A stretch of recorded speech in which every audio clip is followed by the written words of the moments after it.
Então vamos lá, pessoal. Campo da abstração e a conduta e a diferença, diferenciando-se no ambiente e no meio para distinguir quem é a ti ou quem são os outros.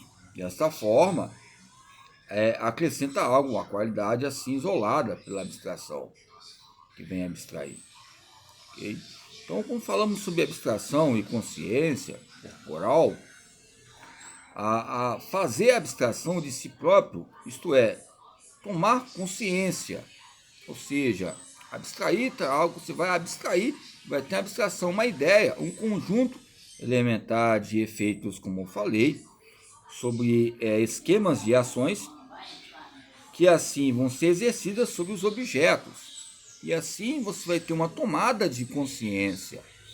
E essa tomada de conscientização, a consciência primeiro vem a linha de pensamento, depois você vai ter essa conscientização, que é um processo. A consciência muitas vezes pode ficar um pouco ambígua, neutra não, mas nos campos iniciais de um aprendizado.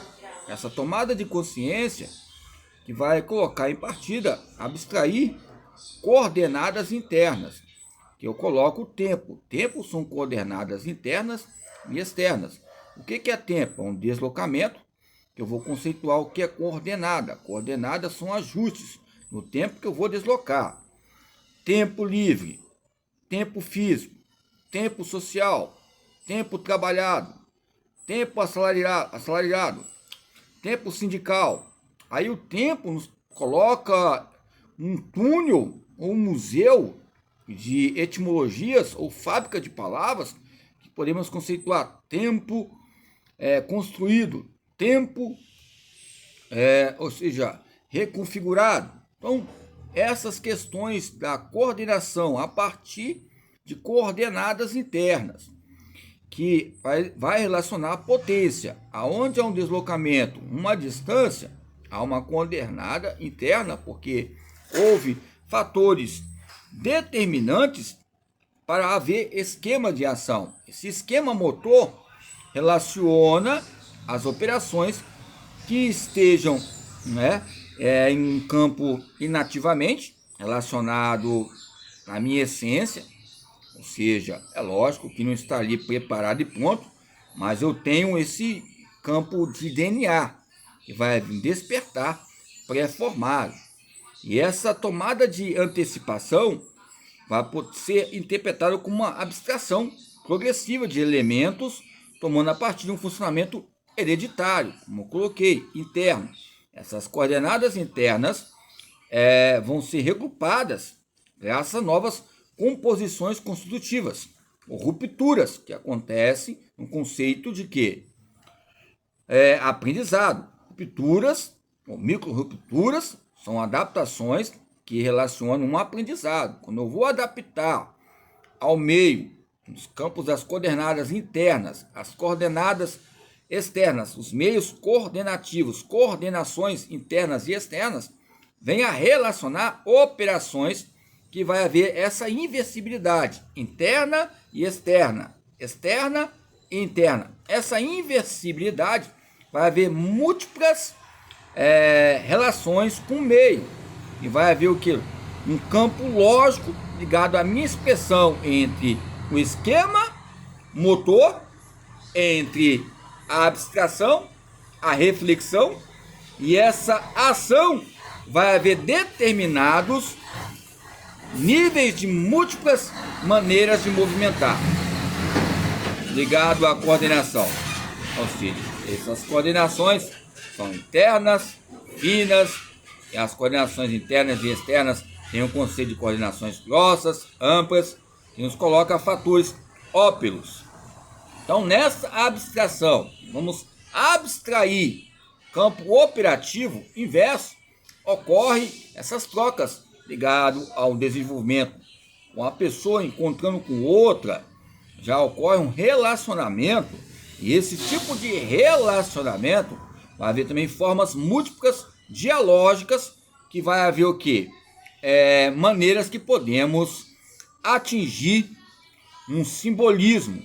E esse simbolismo entre trocas que são diferenciadas, aonde aquela pessoa de outro estado, outro município, outro país, este simbolismo do movimento vai ocorrer trocas de inversibilidades internas e externas, comunicando um com o outro, conversando. Essa relação interpessoal vai haver uma realidade. E essa realidade vai haver o que? Formas e maneiras de conversar. Essas formas e maneiras de conversar vai haver o que? Um potencial que venha a relacionar uma grande amizade, ou uma grande alfândega, monopólios e outros departamentos simbólicos ligados ao movimento. Então, quando falamos de abstração e simbolismo, o duplo mecanismo de condensação e deslocamento no símbolo, conforme Freud, pode corresponder, respectivamente, à generalização e à abstração no pensamento. A abstração é uma espécie de deslocamento, ou seja, aonde eu vou me deslocar, ou seja, há um tipo interno que vem incentivar, há um tipo externo. Essa inversibilidade, se é mais ou menos externo ou interno, não sei. Fica ao campo criterioso de cada autor. Vygotsky destaca o campo externo, as atividades, a rua, a caminhada, as brincadeiras, mas ocorre esse campo de trocas recíprocas internas, que vai haver o que? Resultados ligados ao aprendizado motor e à habilidade motora, nesta generalização e o simbolismo. A palavra generalizar, nós temos que ter preocupação, porque nós não podemos colocar uma pedagogia geral, como na época 1929, como era colocada a educação física, e que depois colocando outros elementos como motricidade humana e outras disciplinas, outros currículos, outras matérias que fazem parte, porque é uma gama de abstrações e qualidades. Essa gênese ligada à grade curricular, gênese pré-crítica e pós-crítica, segundo o Naylor, o doutor Naylor ali na Faculdade de São Paulo, Universidade de São Paulo ali, nós sabemos ali que o Naylor ali, não sei se é ele, mas nós olhamos alguns livros que traduziu ali ligado à educação física, ok? Então vamos respeitar. Então essa gênese de números, repetições, qualidades, quantidades, nos coloca inúmeras maneiras, elementos fundamentais que vai colocar, ou seja, como base estrutural ligada a unidades. E essas unidades são independentemente de sua propriedade qualitativa. Ou seja, quando você tem uma propriedade qualitativa, você vai ter outros níveis que vão depender, vai chegar uma dependência de um nível de aprendizado, mas essa dependência pode ser em segundos ou minutos, vai depender de cada consciência e tomada de consciência de cada um, ou seja, de si próprio e a maneira de esforçar, de aprender, se esforçar.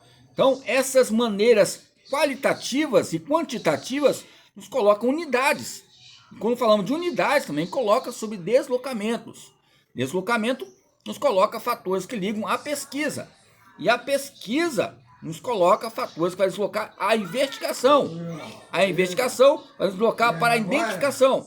A identificação é um elo, um eixo ligado ao análise, ligado à estética, à estrutura, à natureza da pesquisa, o porquê, para quê, por que fazer, porque não há contorno econômicos. Mas olhamos o investimento da faculdade, de 4 anos, fosse R$500, depois mais 2 anos, R$400, aí depois coloca mais um ano de outra especialização. Então, você somando tudo, um dia depois você entra numa faculdade aí e faz algumas teses, os campos contornáveis, que alguns gostam, né? Ou seja, muitas vezes tem que fazer, e a maioria das vezes não tem a perspectiva analítica, mas é algo que é neutro, mas não é. É neutro para alguns e para nós não é o ato educativo. Mesmo sendo reprovado, mesmo sendo aprovado, ou independência ou dependência. Não há neutralidade